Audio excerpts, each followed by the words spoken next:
Hello class seventh, कैसे हैं आप लोग। ओके, देखिए अब आज हम बात करते हैं इफेक्ट्स ऑफ इलेक्ट्रिक करंट। ठीक है, एक्चुअली इलेक्ट्रिक करंट के मोस्ट कॉमन जो इफेक्ट्स हैं वो ये हैं। सबसे पहले heating effect of electric current, दूसरा magnetic effect of electric current और तीसरा chemical effect of electric current. ठीक है, सबसे पहले हम बात करेंगे heating effect of electric current. ठीक है, तो इसका मतलब ये हुआ when electric current flows through a resistor such as heating coil or nichrome wire it gets heated up means जब किसी रजिस्टर से और करंट पास कराया जाता है तब वो जैसे कि नाइक्रोम वायर है तो वो हीट होने लगता है, या हम ये कह सकते हैं कि हाई रेजिस्टेंसेस वायर से जब करंट पास कराया जाता है तो हीट होने लगता है। ठीक है, तो the generation of heat in resistor और conductor when electricity passes through it is called heating effect of current. तो यही हीटिंग इफेक्ट ऑफ करंट कहलाता है। मींस किसी हाई रजिस्टर वायर से जब हीट प्रोड्यूस होने लगती है तो that is heating effect of current. ठीक है, अब ये जो हीटिंग इफेक्ट ऑफ करंट है ये कुछ बहुत सारे ऐसे फैक्टर्स हैं जिन पर डिपेंड करता है। जैसे हम बात करें current passes through the resistor, कितना करंट पास हो रहा है रजिस्टर से, दूसरा कितने टाइम के लिए पास हो रहा है, और तीसरा उस मटेरियल का नेचर क्या है। इस चीज पर डिपेंड करता है heating effect of electric current. Okay, देखिए यहां पर एक एक्टिविटी दे रखी है heating effect of electric current को डिमॉन्स्ट्रेट के लिए। तो यहां आप देख सकते हो कि एक टेबल लैंप में जो बल्ब है वो और धीरे धीरे हीट प्रोड्यूस करने लगता है। ठीक है, दूसरा है two so that when electric current is pass through a resistor heat is produced. जब किसी रजिस्टर या हाई रेजिस्टेंस वायर से और इलेक्ट्रिसिटी पास कराती है तो हीट प्रोड्यूस होती है। ओके, अब हम बात करते हैं applications of heating effect of current. Heating effect of electric current के क्या क्या एप्लीकेशंस हैं।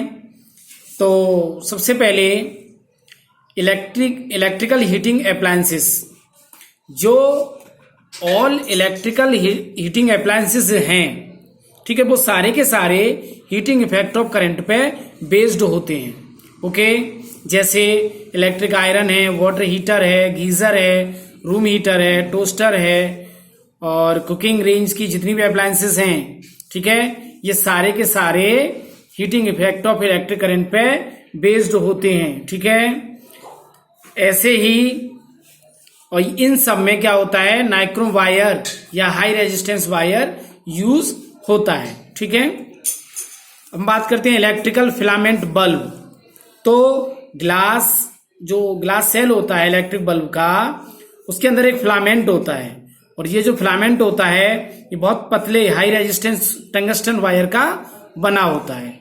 ठीक है, और जैसे ही इसमें करंट फ्लो करता है ये हीट होने लगता है और ये गर्म होने के बाद लाइट प्रोड्यूस करने लगता है।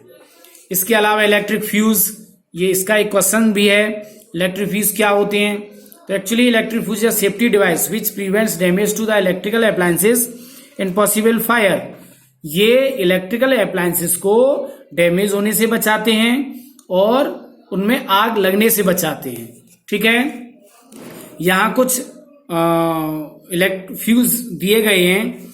ये कार्टेज टाइप फ्यूज दे रखे हैं, ये प्लग इन टाइप फ्यूज है इस टाइप का, और ये कटआउट टाइप फ्यूजेस हैं। आप अपने घरों में इनमें से बहुत सारे टाइप के और फ्यूजेस अलग अलग अप्लायंसेस में देखोगे।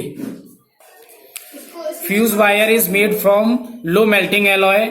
एक्चुअली ये लो मेल्टिंग एलॉय से मिलकर बना होता है।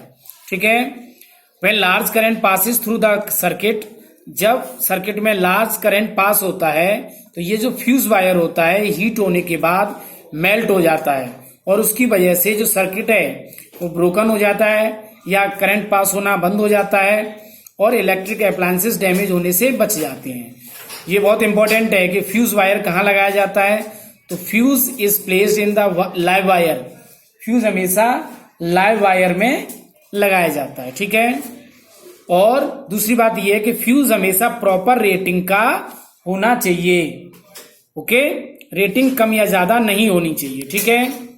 ओके, यहाँ एक एक्टिविटी है कि जब इलेक्ट्रिक करंट पास कराते हैं तो लो मेल्टिंग मटेरियल के वायर पे क्या इफेक्ट पड़ता है, ठीक है। तो लो मेल्टिंग मटेरियल का यदि वायर होगा तो वो टूट जाएगा, ब्रेकअप हो जाएगा, ठीक है। इसके बाद ये कुछ क्वेश्चन आंसर्स हैं, ठीक है। तो इनके आंसर्स आपको अपने आप करने हैं और यदि आपको प्रॉब्लम्स आए तो आप पूछ भी सकते हो, ठीक है। ओके, इसके बाद हम बात करते हैं magnetic effect of electric current. तो 1819 में एक डेनिश साइंटिस्ट थे, हेंस क्रिश्चियन ओरेस्टेड, ठीक है। और इन्होंने बताया कि जब इलेक्ट्रिक करंट, डीसी करंट किसी कंडक्टर में पास कराया जाता है तो मैग्नेटिक फील्ड उसके चारों तरफ प्रोड्यूस हो जाता है, ठीक है। तो यहां पर एक एक्टिविटी है, तो आप देखोगे कि इस एक्टिविटी में कि सेल से और जब इलेक्ट्रिक करंट पास होता है तो जो मैग्नेट होती है, मैग्नेटिक जो नीडल है उसमें डिफ्लेक्शन होने लगता है। मींस जैसे ही करंट पास कराते हैं मैग्नेटिक नीडल भी घूमने लगती है। ओके, तो इससे पता चलता है कि जब किसी वायर में इलेक्ट्रिक करंट पास कराते हैं तो उसके वो मैग्नेट की तरह बिहेव करने लगती है। ओके, अब हम बात करते हैं electromagnet. Actually electromagnets are based on the magnetic effect of current. ये करंट के मैग्नेटिक इफेक्ट पर डिपेंड रहती हैं। एक electromagnet shows magnetic properties only as long as the electric current flows through it। Means जब तक करंट पास होता है किसी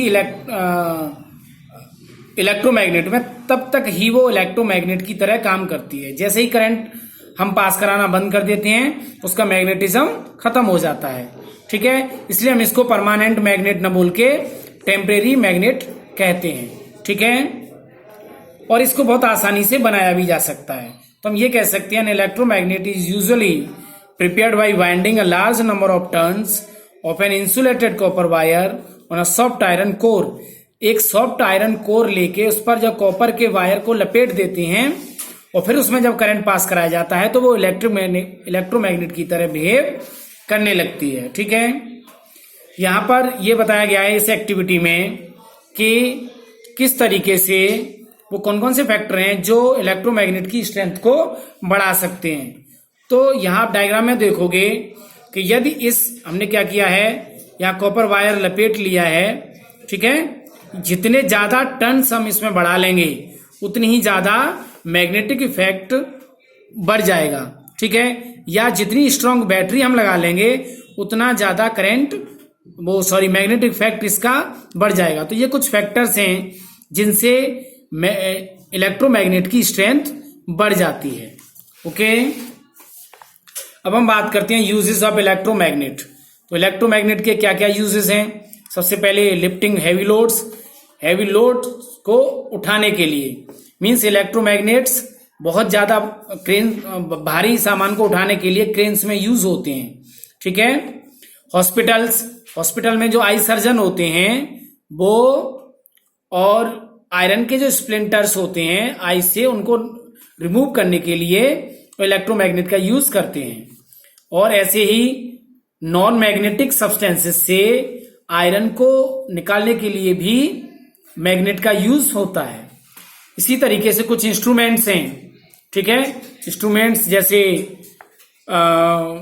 टेलीफोनिक सिस्टम है, स्पीकर्स हैं, ऑडियो वीडियो टेप रिकॉर्डर्स हैं, ठीक है। इलेक्ट्रिक बेल है, टेलीग्राफिक सिस्टम है और या प्लेयर्स हैं, इनमें भी इलेक्ट्रोमैग्नेट्स का यूज होता है।